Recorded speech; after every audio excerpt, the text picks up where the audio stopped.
వృక్షం అంటే తాండ్ర చెట్టు, దాన్ని ఆవహించి ఉంటానన్నాడు. అందుకే ఇప్పటికే ఎవరు తాండ్ర కర్ర కానీ తాండ్ర చెట్టు కిందకి వెళ్ళడం కానీ తాండ్ర చెట్టు ఎక్కడం కానీ చేయరు. కలిపురుషుడు ఆవహించి ఉంటాడు దాన్ని.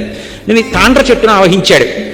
మహారాజు వెళ్ళిపోయాడు స్వయంవరానికి. ఎవరు లేరు, ఈయనొక్కడు తప్ప. తెల్లబోయాడు, ఇదేమిటి స్వయంవరం అన్నారు, నన్ను ఒక్కడే పిలిపించారు. బాహుకుడు కూర్చున్నాడు. కేశిని అని దమయంతి యొక్క చెలికెత్తే పిల్లలిద్దరినీ తీసుకెళ్ళింది. ఎంత మారు వేషంలో ఉంటే మాత్రం పిల్లల్ని చూస్తే తండ్రి హృదయం ఆగుతుందా? ఎత్తుకుని ఇద్దరిని 2 తొడల మీద కూర్చోబెట్టుకుని ముద్దులాడి గురిపాలతో పొంగిపోయాడు. కేశిని గమనిస్తోంది. గభాలను దింపేసి, మహారాజు బిడ్డలు, నేను ముద్దులాడకూడదు, మాట్లాడకూడదు, కానీ నా బిడ్డలు గుర్తొచ్చారు, ఏమనుకోక ఇంకెప్పుడు ఇటు రాకు అని చెప్పి పంపించేశాడు. ఆవిడ వెళ్ళి దమయంతీదేవికి చెప్పింది. ఆవిడ గుర్తుపట్టింది, నలుడే బాహుకుడు రూపంలో ఉన్నాడని. పిలిపించింది. ఎదురుగుండా నిలబడి మళ్ళీ ఇదే ప్రశ్నేసింది. అరణ్యంలో ఒక్కతే నిద్రపోతున్నప్పుడు చీర కొంగు చింపి భర్త కట్టుకుని భార్యని విడిచిపెట్టి ఒక్కదాన్ని అరణ్యంలో వదిలేసి వెళ్ళిపోయినవాడు ధర్మాత్ముడా చెప్పు బాహుక. ఆయన అన్నాడు, అది ధర్మం కాదు, కానీ నా యందు కలిపురుషుడు ప్రవేశించాడు దమయంతి, అందుకని నేను ధర్మం తప్పి పొరపాటు చేశాను.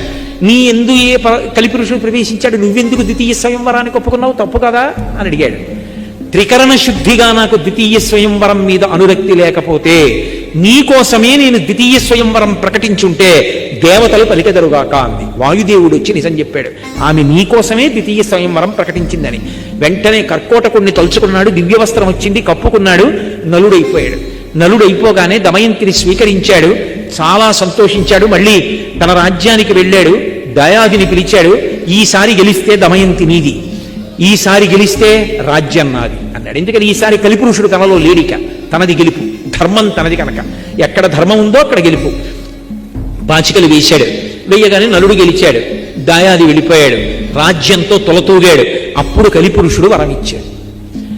మహారాజా, నలమహారాజా, నీ యొక్క కథని ఎప్పుడైనా ఎక్కడైనా విహంగ వీక్షణంగా పద్యాలు శ్లోకాలు లేకుండా చిన్న కథగా ఒకసారి చెప్పుకున్నా సరే ఇక కలిపురుషుడు ప్రవేశించాడు.